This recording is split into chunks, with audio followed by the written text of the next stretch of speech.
Last week, a man came on and was talking about socialism as a bad thing, and lately socialism has got a real bad rap, and social programs are what keeps the corporations from running over the people.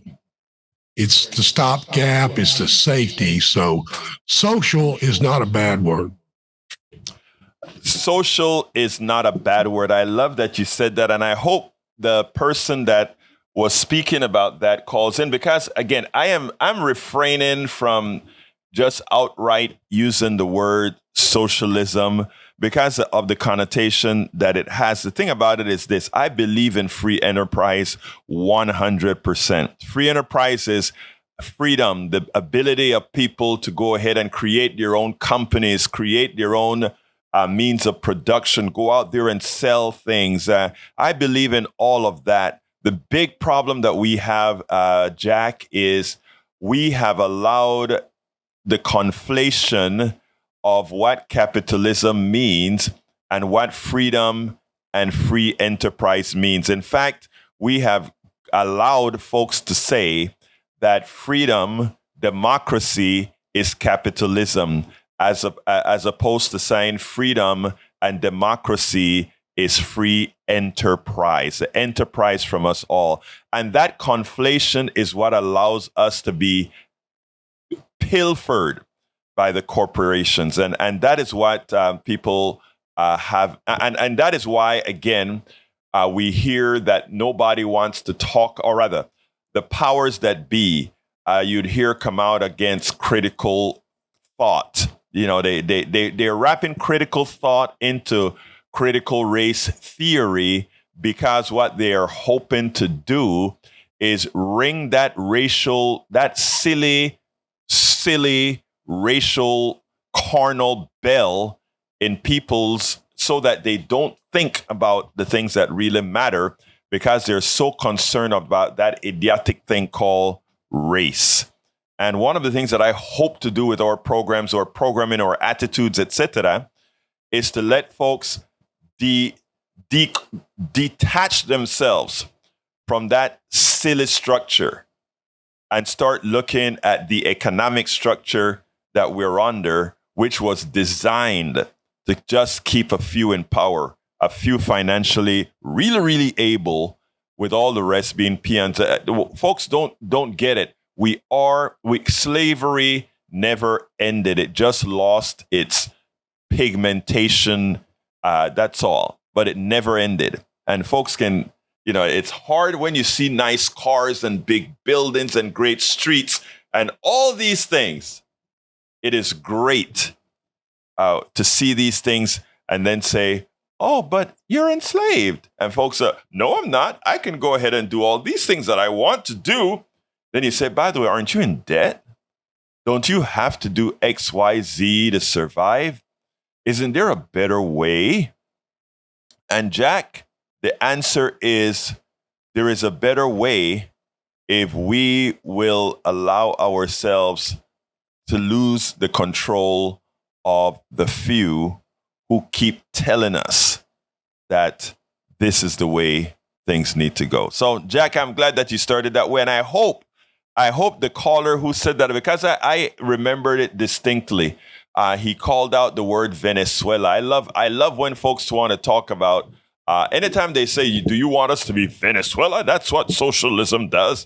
Well, I don't know what you want to call the economic system that I think is we all want. But it's not what Venezuela did, neither what Hugo Chavez, Nicolai Maduro, or any one of these guys. By the way, for those who know, those are Hugo Chavez was the one who started the Bolivarian Revolution in Venezuela, and after he died, Nicolas took it over. Nicolas Maduro took it over, and this is repeated throughout the other countries that America like to use as not America, Republicans and many neoliberal Democrats like to use as, this is not what if you don't have this evil economic system that hurts people in the United States and many parts of Western Europe, not the Scandinavian countries, then what you get is Venezuela. What you get is Nicaragua. What you get is Cuba. They don't tell you, of course, that we do stifle Cuba. Cuba has some, with all the stifling that we do, Cuba actually have a good healthcare system, and they do come up with a lot of drugs that that actually work and exported in other places that work. But that's for another day. But again, we don't want Cuba. We don't want Venezuela. We don't want Nicaragua. We don't need to have any of that to have a great free enterprise economic system in America. Why did Jack get me off on this monologue? Jack, why did you get me off on this monologue? Well, because this is the crazy stuff I think about, and the dots I try to connect. And I don't have the technical capabilities to do research, but I know what's going on out there, and I just try to connect the dots and keep things from being passed over too much. We're checking your show. I like, but you know what? I want to thank you because that gave me the opportunity to give those words. I think that we need to reinforce those words over and over again, Jack. I was only playing when I said, "Why did you make me do that?" Because I was kind of like happy to do it. But anyhow, so anyway, folks, I hope you listened to that short narrative there, but let's not allow folks to fool us. Let's not allow folks to keep us separate. Let's not allow folks to have you hate your brother and your sister. Think about that person you think you hate right now. Mitigate that hate and things will get better.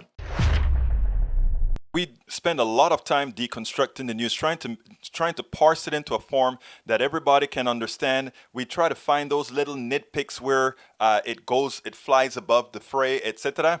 If you really like these videos that we do, I want to ask a big favor. Please go ahead. Number 1, subscribe to our channel. And number 2, please join if you can. Thank you so kindly for watching. Keep watching. Please remember to share. We must populate the entire internet with our progressive message, a message that we know is what most Americans say that they want. So help us, please join.